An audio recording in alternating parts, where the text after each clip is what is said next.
want to do is remove the doors. And you also want to put the hinges and the screws into a bag. I know a lot of people leave the bag like right inside of the cabinet, so the same hinges and the screws will go back to the original cabinet that it was on.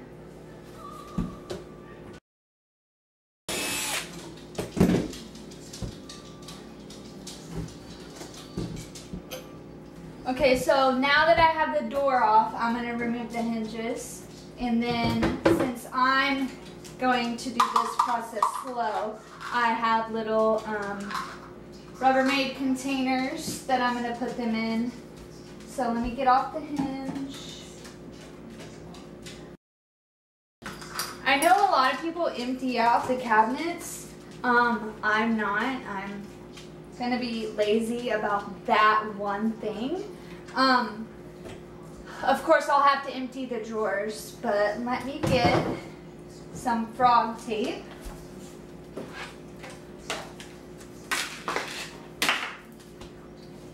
And I'm going to just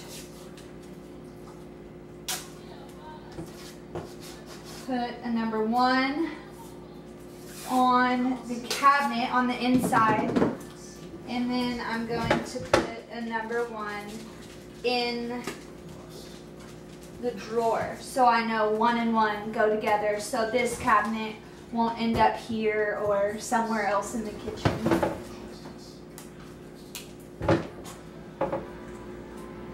The second step is cleaning the cabinets.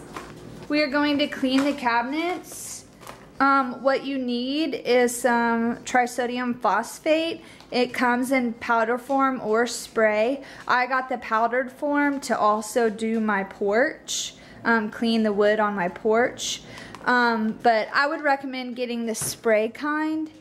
And what you do is you mix some with water, and then you're going to clean it. What this is going to do, it's going to get out all the grease and the grime.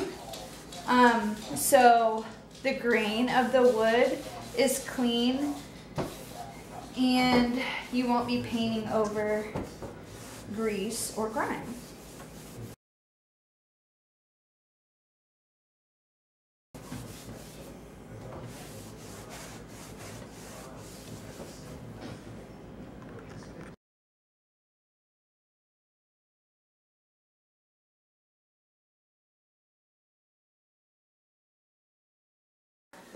After you sand the inside and the rims of your cabinets, you need to get a 180 grit extra fine piece of sand, or a sand block, and you're going to have to sand where the sander didn't get. So all of these inside creases right here, you're just going to have to run the sander over it like so. And then once you are done sanding, you need to wipe off the cabinets with a dry towel just to get all the sand dust off. When you're priming, it's best to use a roller, and I'm going to do the back sides first. And then when that's dry, I'll flip it over and do the front side, because you want the front side to dry probably overnight, facing right side up, of course. And to get in these creases, you want a sponge paintbrush. That's just what works best. So first, I'm going to take my primer, and then I'm just going to start painting.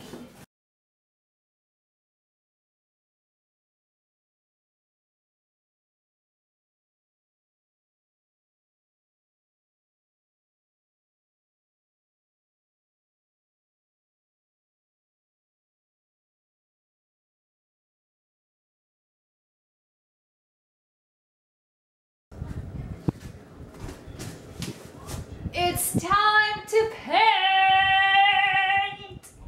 Okay, so I've sanded this and I've primed it.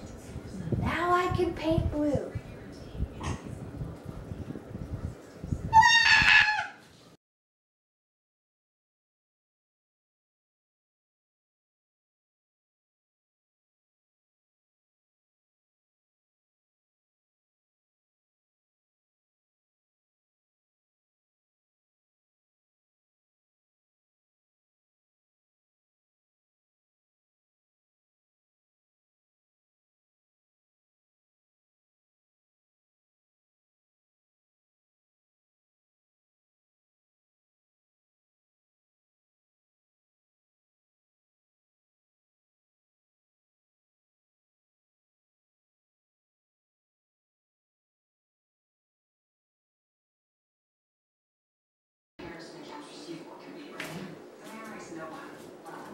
So when each section is done drying, the bag of hinges that you leave in the cabinet, you can go back and put on the big part.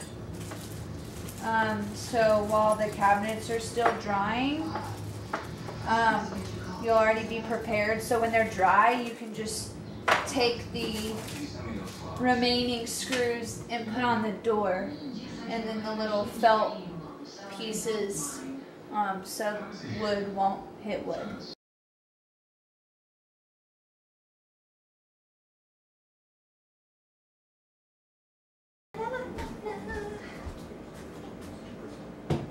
Oh man, I forgot I was recording myself.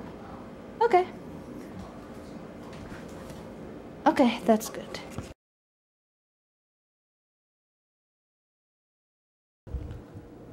These are the handles I chose and the knobs.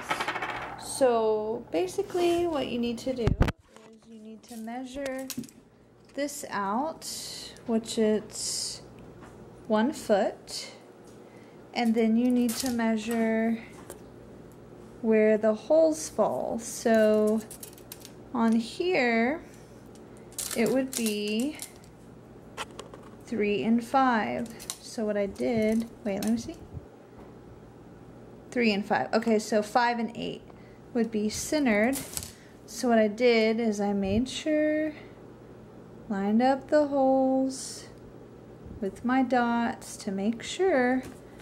Now I'm drilling in the holes right here, and then I can take my screws, put them in the back side, the handle through, and then screw them in. So let's do that.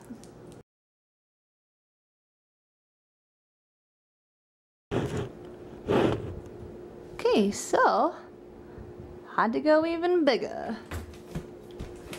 Let's try this again.